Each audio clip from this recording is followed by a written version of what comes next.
नमस्कार, मैं हूं प्रत्युष शर्मा और बहुत बहुत स्वागत है आपका हमारे न्यूज़ चैनल में। दुनिया भर में आज भगवान कृष्ण के जन्म का पर्व धूमधाम से मनाया जा रहा है। राजधानी रायपुर के भी विभिन्न मंदिरों में राधा कृष्ण की प्रतिमाओं के आकर्षक साज सज्जा की गई है। समता कॉलोनी स्थित राधा कृष्ण मंदिर में आकर्षक फूलों से सजावट की गई है, जो अपने आप में देखते ही बन रही है। यहाँ पर भक्तगण सुबह से ही राधा कृष्ण के दर्शन को पहुँच रहे हैं। रात 12 बजे भगवान कृष्ण के जन्म कराने की योजना पर काम करते हुए यहाँ पर सुबह से ही भजन कीर्तन का आयोजन हो रहा है। यहाँ भक्तगण भजनों में नाचते हुए दिखाई दिए हैं। वहीं प्रदेश के मुखिया भूपेश बघेल ने भी सभी को जन्माष्टमी पर्व की हार्दिक शुभकामनाएं प्रेषित की है। कृष्ण जन्माष्टमी मनाया जा रहा है हमारी छत्तीसगढ़ में। आठे कन्हैया के रूप में बच्चे सबसे ज़्यादा उपवास रखते हैं और मटकी फोड़ते हैं। बहुत सारे आयोजन आज के दिन होता है। यदुवंशी लोग अलग से कार्यक्रम आयोजित करते हैं और सभी लोग इसमें भाग लेते हैं। जन्माष्टमी के अवसर से ही शुरू हो रही है प्रदेश सरकार की अति महती योजना कृष्ण कुंज, जिसमें हर नगरीय निकाय में पौधरोपण का कार्यक्रम किया जा रहा है। इस पौधरोपण की खास विशेषता ये है कि इसमें जितने पूजनीय वृक्ष होते हैं, आंवला, कदम, पीपल आदि, इनका रोपण किया जाना है। इसकी शुरुआत प्रदेश के हर नगरीय निकाय में आज से हुई है। दंतेवाड़ा में भी जनपद सदस्य के द्वारा पौधरोपण किया गया। वहीं मुख्यमंत्री ने मीडिया से चर्चा करते हुए इस योजना के बारे में संक्षिप्त जानकारियां दी। छत्तीसगढ़ शासन की ओर से 162 नगरीय निकायों में कृष्ण कुंज का निर्माण किया जा रहा है, जिसमें हमारे बहुत ही जो ऐसे वृक्ष जिसे हम प्राकृतिक रूप से बहुत पवित्र भी मानते हैं, उसकी पूजा भी करते हैं, जिसमें बरगद है, पीपल है, आंवला है, कदम है, ऐसे वृक्ष के भी यहाँ वृक्षारोपण कर रहे हैं। और साथ ही साथ जो विलुप्त प्राय हमारे पेड़ हैं, जिसमें गुलर है, पलास है, नीम है, सहतूत है, आंवला है, बहुत सारे ऐसी चीज़ें हैं जिसका भी उन पौधों का भी वृक्षारोपण हम लोग करेंगे। तो एक जैसे ऑक्सीजन जैसे बन रहा है, उसी प्रकार से ये कृष्ण कुंज और उसके साथ साथ और भी निर्माण होगा, तो लोगों के खासकर आने वाली पीढ़ी को हमारे प्राकृतिक पेड़ पौधे के बारे में जानकारी हो। राजधानी रायपुर के प्रेस क्लब के पीछे बनने वाले पुस्तकालय का भूमि पूजन आज मुख्यमंत्री भूपेश बघेल के हाथों संपन्न हुआ। इस अवसर पर उनके साथ महापौर एजाज ठेबर और नगरीय प्रशासन मंत्री शिव डहरिया भी उपस्थित थे।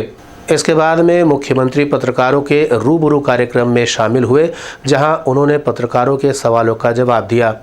इस अवसर पर वरिष्ठ पत्रकारों का सम्मान मुख्यमंत्री के हाथों संपन्न हुआ। पत्रकारों के सवालों का जवाब देते हुए उन्होंने आने वाली योजनाओं के बारे में भी पत्रकारों को जानकारी दी है। उनका ये भी कहना था कि आने वाले दिनों में वो चुनाव अपने विजन को लेकर लड़ेंगे, विकास कार्यों पर आधारित होकर लड़ेंगे, जबकि ऐसी कई सारी पार्टियां हैं जो सांप्रदायिकता को आधार मान करके चुनाव लड़ने की तैयारियां कर रही हैं। आने वाले 24 तारीख को भारतीय जनता युवा मोर्चा के कार्यकर्ता पूरे प्रदेश भर से इकट्ठा होंगे और मुख्यमंत्री के निवास का घेराव करेंगे। भारतीय जनता युवा मोर्चा का कहना है कि प्रदेश सरकार रोजगार देने के मामले में पूरी तरीके से फेल साबित हुई है। वहीं उनका ये भी कहना है कि प्रदेश सरकार ने कहा था कि अगर रोजगार वो उपलब्ध नहीं करा पाएंगे तो कम से कम बेरोजगारी भत्ता वो ज़रूर देंगे, लेकिन सरकार द्वारा वो भी नहीं दिया जा रहा है, जिसको लेकर के युवाओं में खासी नाराज़गी है और इसको लेकर के वे उग्र आंदोलन आने वाली 24 तारीख को करेंगे। इस पत्रकार वार्ता के दौरान नारायण चंदेल ने दूसरे भी सवालों का जवाब दिया है। आने वाले 24 अगस्त को भारतीय जनता युवा मोर्चा, जो हमारी युवा इकाई है, छत्तीसगढ़ प्रदेश की राजधानी में बेरोजगारी के विषय को लेकर के हम मुख्यमंत्री निवास का घेराव करने जा रहे हैं। और 24 तारीख का ये जो कार्यक्रम है, वो भारतीय जनता युवा मोर्चा का एक जंगी प्रदर्शन है, विशाल प्रदर्शन है। वर्तमान मुख्यमंत्री विधानसभा चुनाव के पूर्व जो तात्कालिक प्रदेश कांग्रेस कमेटी के अध्यक्ष थे, उस समय जो चुनाव का घोषणा पत्र, कांग्रेस का जन घोषणा पत्र लॉन्च हुआ, जनता के सामने में आया, कांग्रेस पार्टी ने कहा था कि हम इस प्रदेश के बेरोजगार नौजवानों को रोजगार देंगे या 2500 रुपया बेरोजगारी भत्ता देंगे। हम आप लोगों के माध्यम से माननीय मुख्यमंत्री श्री भूपेश बघेल जी से पूछना चाहते हैं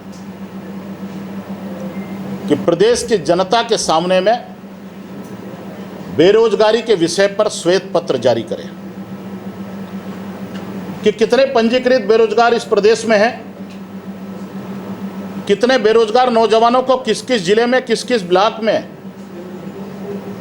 कब रोजगार दिया गया है और पूरे प्रदेश में कितने बेरोजगार नौजवानों को 2500 रुपये बेरोजगारी भत्ता दिया जा रहा है। प्रदेश का नौजवान जानना चाहता है, प्रदेश का आम आवाम जानना चाहता है। वहीं अगली खबर बिलासपुर से आ रही है। बिलासपुर के कलेक्ट्रेट का घेराव करते हुए भारतीय जनता युवा मोर्चा को पुलिस कर्मचारियों ने बीच में ही रोक दिया है। भारतीय जनता युवा मोर्चा ने यहां पर उग्र आंदोलन किया है। उग्र प्रदर्शन के दौरान भारतीय जनता युवा मोर्चा के वरिष्ठ पदाधिकारियों का कहना था कि प्रदेश सरकार को चाहिए कि वो बेरोजगारी भत्ते का भुगतान करें, क्योंकि प्रदेश सरकार ने उन्हें कोई रोजगार नहीं दिया है। उनका ये भी कहना था कि आने वाले दिनों में इस उग्र आंदोलन को वे राजधानी रायपुर में भी करेंगे।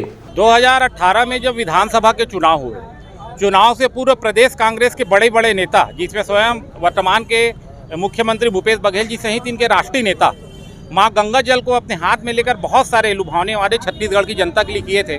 उसमें उन्होंने प्रदेश के बेरोजगार युवाओं को रोजगार दिलाने की बात कही थी और उन्होंने यह भी कहा था कि अगर हम रोजगार नहीं दिला पाएंगे तो प्रदेश के रजिस्टर्ड बेरोजगार युवाओं को 2500 रुपया प्रति माह बेरोजगारी भत्ता देंगे।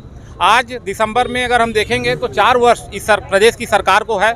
समय समय पर भारतीय जनता युवा मोर्चा द्वारा छोटे मोटे आंदोलन ज्ञापन के माध्यम से सरकार को बार बार अवगत कराया गया कि बेरोजगारी भत्ता दें, लेकिन यह जो सरकार है बेरोजगारी भत्ता नहीं दे रही है। उसी तारतम्य में हम सब आज जिले भर के कार्यकर्ता कलेक्ट्रेट का घेराव कर ज्ञापन प्रदर्शन किए हैं और प्रदेश के बेरोजगार युवाओं को उनका हक दिलाने के लिए आगामी 24 तारीख को हम सब रायपुर में पूरे प्रदेश भर के लाखों कार्यकर्ता सीएम हाउस का घेराव करेंगे। भारतीय जनता पार्टी के विभिन्न पदों पर जो परिवर्तन चल रहा है उस पर मुख्यमंत्री ने टिप्पणी की थी। उसी टिप्पणी का पलटवार करते हुए आज धर्मलाल कौशिक ने कहा कि कांग्रेस की अंतर्कलह उजागर हो रही है और कांग्रेस को अपने अंदर की जानकारी रखना चाहिए, ना कि भारतीय जनता पार्टी की। देखिए जी, उस मुख्यमंत्री को कहने का अधिकार नहीं है जिसके कदावर मंत्री प्रतीक्षा कर रहे हैं, 4 पेज का लेटर लिख रहे हैं और उन्होंने काम करने उनको नहीं दिया गया। उसके बाद उन्होंने त्यागपत्र दिया है। अपने लोग उनके कितने संतुष्ट हैं, उनके कितने विधायक संतुष्ट हैं, उनके कितने बाकी लोगों को आपने देखा है।